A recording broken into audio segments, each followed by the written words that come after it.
Welcome back, students, to Module 5. In Module 5 today, we want to create a table, and load up our initial data, right? So, as I told you guys before, from the beginning of the semester, I'm going to be using NFL data, National Football League data, right? American football, not soccer, to basically load up the salaries of players and their production in terms of scores, all this other nonsense, individually and as a team, to basically analyze how successful the team is at one, I guess, you know, finding the right players, training them, utilizing them, and obviously paying for them, right? Because it's not necessary that um, the most expensive players are necessarily the best, but we're going to analyze that and see.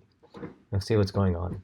Right? So we'll have a little fun with that. Now, if you have your own data, feel free in your own project you guys are working on side by side, feel free to load up your own data set, right? The process is still the same, even though the data might be different. Now, before we get started, you have to make sure that your Okteto web application, because remember, we're on the free application, it goes to sleep from time to time. So if we were paying, it wouldn't be an issue. But go to your Okteto website and make sure it's up and running. So for me, go here, log into Okteto, refresh. There we go, log in. I should be logged in already. Excellent. And for me, because I've been working on this, when I click on this, it all says it's running and it's in use, so it's not a problem for me.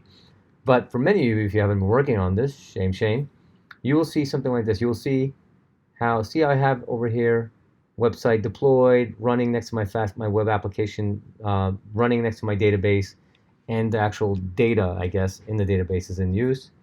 Over here, you'll see it's all unused, sleeping. So that's fine. Right next to there's going to be a little a little banner above it, and right there is going to be a white button that says "Wake All." Okay, just click on that, and that'll literally refresh everything and wake everything up, and you should see all this happen. It should show running in use. Okay, so that's step number one, because obviously the database has to be, the whole web application database has to be running before us to connect to it. Now the next step, as you recall, is for us to go ahead and open up our Atom IDE.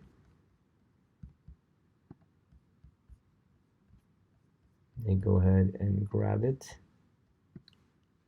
Here's my Atom IDE, guys. Right, and I need to go, again, when you're connecting to the database, recall from the previous module, we need to set up we're going to use the kubectl command to set up basically the easiest way to understand this is we're basically telling Okteto, hey, your port that my database exists on, I want to be connected to that port directly to the database from my computer. Right? So it's basically, if you want to think about it, we need to set up the connection from our laptop to Okteto's database database for our account. Right? We need to basically get connection to our database. Right? We need to get a connection to our database. So what we're going to do is we're going to the packages, open up the terminal.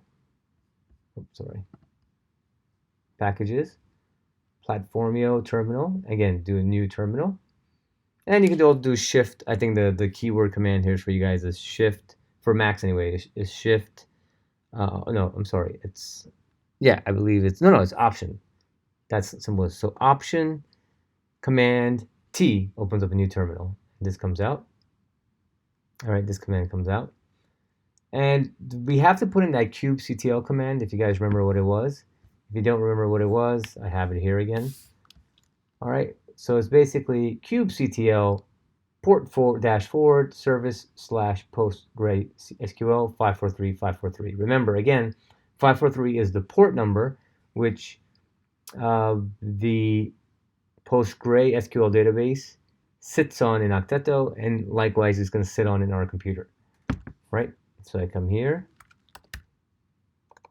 kubectl, zoom in a little bit, kubectl, port forward,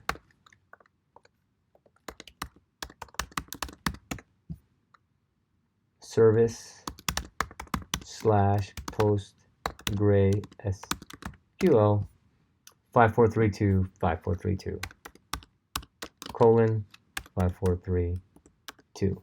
Oops. 2. Enter. Bam. These two things should pop up. Now, some of you guys are not getting the second one, but these two lines should pop up. All right. Once these two are popped up, we are now connected to our database, and now we can open up dbweaver. Not dbweaver, I'm sorry, dbeaver. dbeaver. So I go into my applications, I click on dbeaver.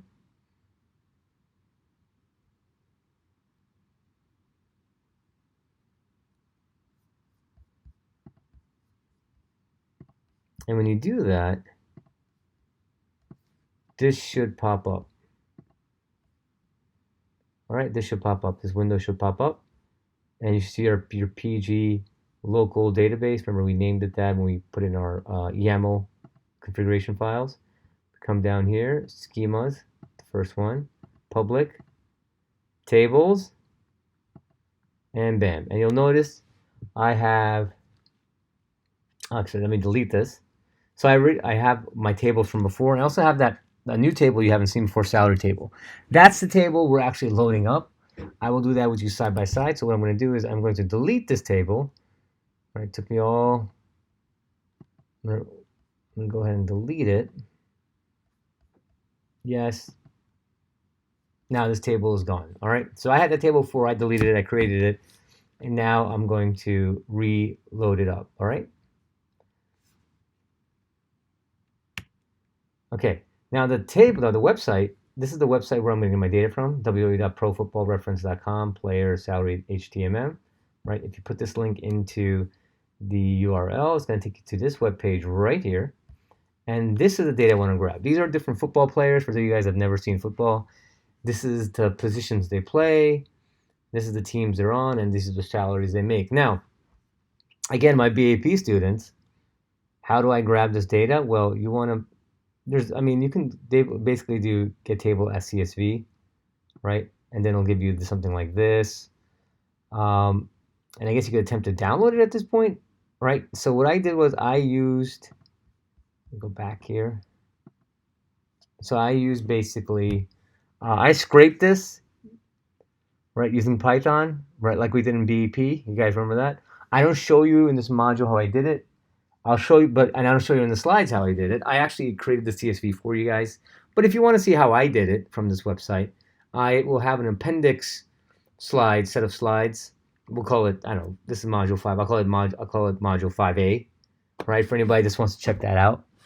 So, but I already created a CSV file for you. Under Canvas, you will see the file salary.csv. CSV stands for comma delimited file. Okay, so these are basically, again, the data we want, and I just grabbed these 4 columns right here: player, position, team, and salary. All right. So it's the salary.csv file. Go ahead and download it from Canvas and use it if you want to. Again, and you can look at the appendix slides also to create it yourself. That's fine as well.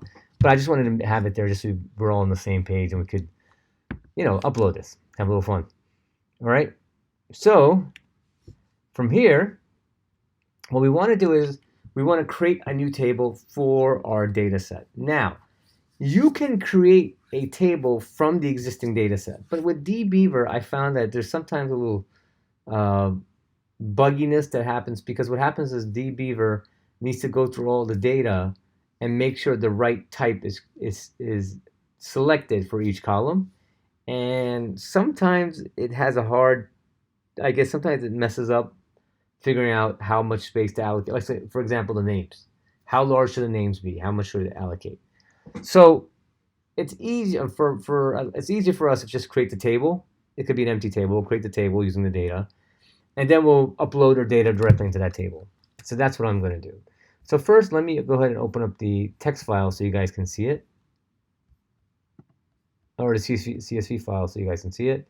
You can open it up directly in Atom. I'm going to open it up directly in Atom because Atom can open up anything. So notice I don't keep the website. This is my actual Atom web application with my YAML files, my apps, my virtual environment. Don't keep the data file salary.csv in that folder, the website folder. You only want the files and the configuration files and the codes that you will be actually using in your web application. We can have Python files and data files in there that are going to be on our web application. That's fine. But in this case, anything that's not pertinent to that, make sure you keep it outside of that website folder. That's why I have my salary.csv right there. Right? You want to keep this succinct. You want to keep it precise to what is needed in the web application. So let me go ahead and open this. Right, and as you can see, guys, it's just a comment delimited file. The first row is the column names, and then you have subsequently everything is separated by comma. So player, position, team salary. Now notice the head file. It says player POS TM salary. Take that. Remember that. Remember that when we use it. All right. So we want to go ahead and we want to create our own table. Let me come here. Let me see if I can zoom in. I have to somehow figure out how to change the font on this thing because it's way too small, I think, for the video. But let's go ahead and give it a go. So here I'm going to go. You guys remember how we open up? We create new tables. Right-click tables. Click on Create New Table. Oh, and I get a little error here. My connection's been lost. No, I should be fine. Loop reconnect.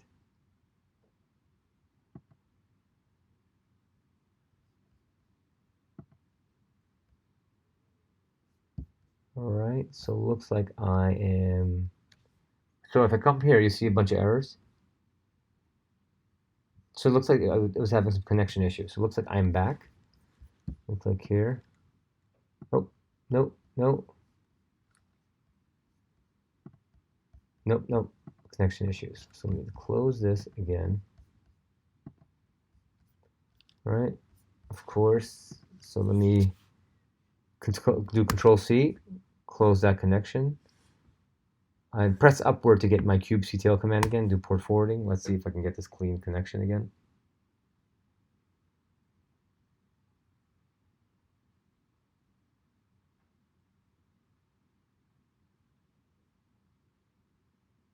Oh, so it looks like I'm having some connection issues. I'm going to pause the video at this point and make sure until I get my connection back. Everybody sit tight. All right, guys, I'm back. Magic of Hollywood. So basically what happened was, it was funny, my Okteto actually timed out, so I had to wake it up again. So that's what happened. So now I should be able to port in, again, do my port forward, and now I should be able to connect. And there I am. Let me open up my DBSQL again. DBSQL. DBweaver. DBeaver. I keep calling it DBweaver. DBeaver. All right, boom. Click on this, click on that, and to see once you can do this, you know you're back connected again. And okay, so my salary table is still going. All right, so let's load that up. So you guys saw the names, the structure of the table. You saw the structure of the CSV file, and you saw the names, right? I don't want to necessarily use those names. I want to use my names. Some of them will overlap, and again, this is important when we do the upload. But in here, I'm going to right click on tables, click on create new table, and from module 4, you remember this box pops up here. I'm going to choose the name. I want the name to be salary. All right. And again, if you're using your own data, just follow along the same way. Name it whatever table you wanted to name it. Name the columns whatever you want to name them. So here, I'm going to go down here, click on column 1. It's a varchar. Now, I don't know if you guys noticed, I updated my dbeaver, and now it no longer asks me for the size. Like before, when I chose varchar, asking me for the size. This kind of bothers me. I don't really like it. It doesn't ask me for the size anymore. I want to be able to explicitly choose the size on the new one, but let's see how it works out. So I will choose, the first one is going to be player. All right, the name of the player. Click OK. This pops up, so it's a varchar.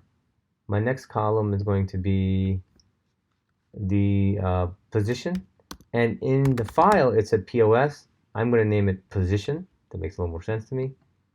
So now position is there. The next column I think was team. The team, again, that was TM. I'm going to actually name it TM. And notice I'm keeping everything lowercase. It's because when I do the SQL statements, I just like lowercase. I don't have to do the shift. So again, this is a personal preference. And finally, the actual salary of the individual. And that, we're going to finally change that to be money.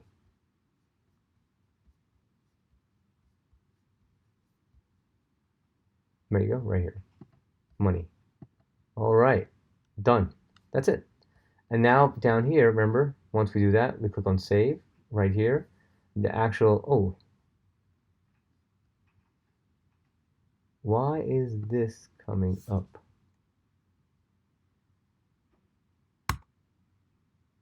Oh, okay, you notice how position right here are in quotes? That could be because position might be a keyword in dbeaver SQL, so it doesn't like us choosing the position, that word. So I'm gonna go ahead and cancel this. I don't want to save that. I'm gonna come here. So instead of position, I'm gonna say I'm gonna give it a new word. I'm gonna choose. So this is problematic because in my slides I have position, and in my video I'm just gonna make that title column a little bit different. Instead of position, I'll call it it is position, quarterback, running back.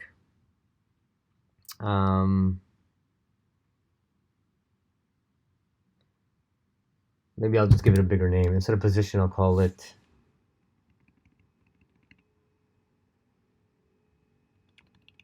position play or field position. I hate having long names, but I mean, for the sake of simplicity, I'll just do that. I didn't catch it the first time when I was making the slides. I just caught it now. All right. So again, guys, if you follow along with the slides, in my video I have field position, in the slides it's position. It's not going to be that big a deal, right? Click save, and now you'll notice the quotes went away. Again, the quotes were there because position, I think, is some sort of keyword in dbeaver, or in, not dbeaver, sorry, in PostgreSQL. That position probably means something. So that's why I had to put it in quotes. So it's always safe to use variables and names that don't coincide with whatever our default functions or keywords in the database you're using. So I'll use field position. I'll click on persist, and bam. Now salary's there, it's all there. I can go now close the screen, and my table's there. So now that I have my table there, what's the next step, guys? It's real easy. I'm just going to right-click on salary. Again, right-click on salary. And right here where it says import data, click on that. It's that easy. Now here it's asking you, is this from a import from a CSV file? Yes, it is, right? Because we could also import from database tables, other database tables. We don't want to do that. So we want to import from a CSV file, and it's going right here, export. It says in the exported part, it's going to my salary table. Click next. Boom. Bunch of things pop up, right? This pops up over here. This was called data transfer, and this box pops up looking for the basically an explorer on your computer.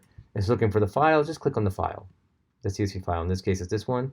I click open, and my data transfer image transfers basically changes into this. It's basically telling you, okay, this is your source, this is your target, all right? This is where the data is coming from, the CSV file. This is where the database is going. This is where the table is going. Click next, right? And then you see this right here. You see this window, okay?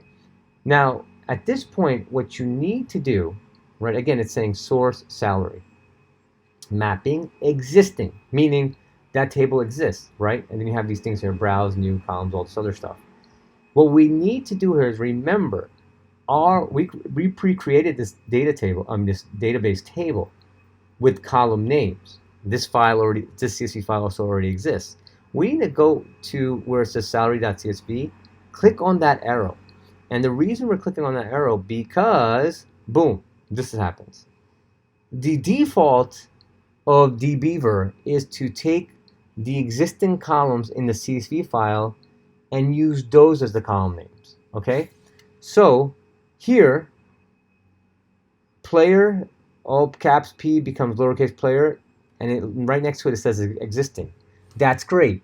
So what happened was dbeaver along with Postgre was able to figure out, okay, so this column, the column player in capital from salary.csv is going to the player column lowercase p in the salary database table.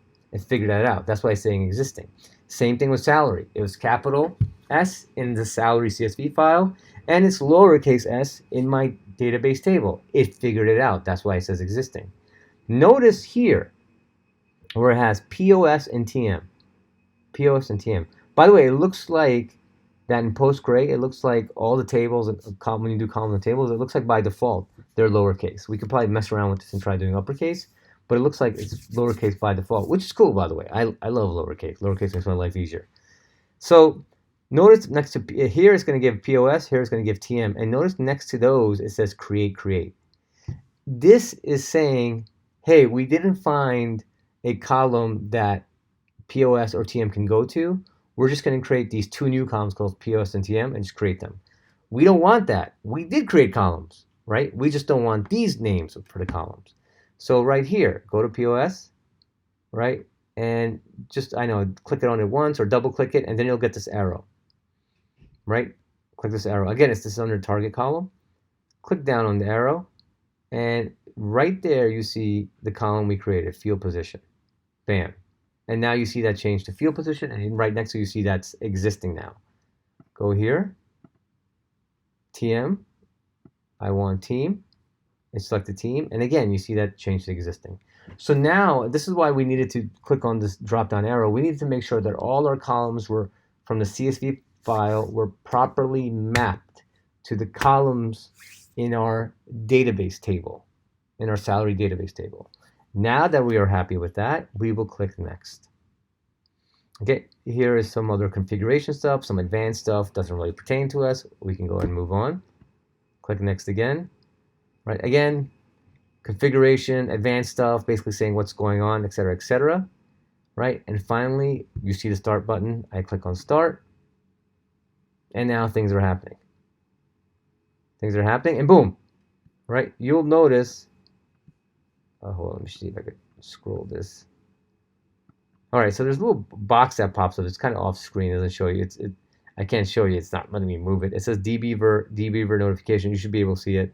Data import task completed, 3.767 seconds. All right, so I just went ahead and closed that. But what you also should see all of a sudden is the salary table all of a sudden has this number 152K. It's basically saying how much space is now being taken up, right? Just like we have in our smaller tables here. Here we have 152K. So this shows that, hey, we loaded up table here. We loaded up table here, right? Let me go to my slides now. Let's see where we are. By the way, see that position? I didn't catch that the first time. I didn't catch that the first time when I was doing this, guys. I totally dropped the ball on this. So again, position, field position, don't get too hung up on that. So we're at this point. Uploaded. Okay, we're at this point. Now the next question is, guys, okay, sorry, I repeated this twice. What we want to do is we want to verify that the data is there. Now, look, there's an easy way to do this. I can right-click my salary table, and I can literally say, see this? View data, click on that. Boom. All that data is there. So that's one way to do it, and we can literally scroll down. And guys, now all that data from our CSV file is now in our database, ready for us to play with, right? To mess around with. And the beauty of this, guys, this is a database out in the cloud in Okteto under your web application for us to use. Another way I verified this is I simply did, I clicked on right here, SQL, open up an SQL script file, and I just typed in SQL commands that you are all familiar with because all of you have taken BDM. I don't know how you ended up taking BAP and this class without taking BDM, but you guys are supposed to take BDM. So I do select all from salary, my SQL statement, and to process this, you just have to do Control Enter, and it runs, and again, bam, right? We can get a little more fancy. I didn't do this in the slides, but I can do select all from salary, where team, oh, let's do field position. Field position, you see how that pops up, equals quarterback. And the quarterback's a var car, it's a text, so I have to put it in quotes. I think, let's see what happens. Right, I've worked with SQL servers and Oracle databases. Those are two databases, obviously, at work I work with the most. So let's try this.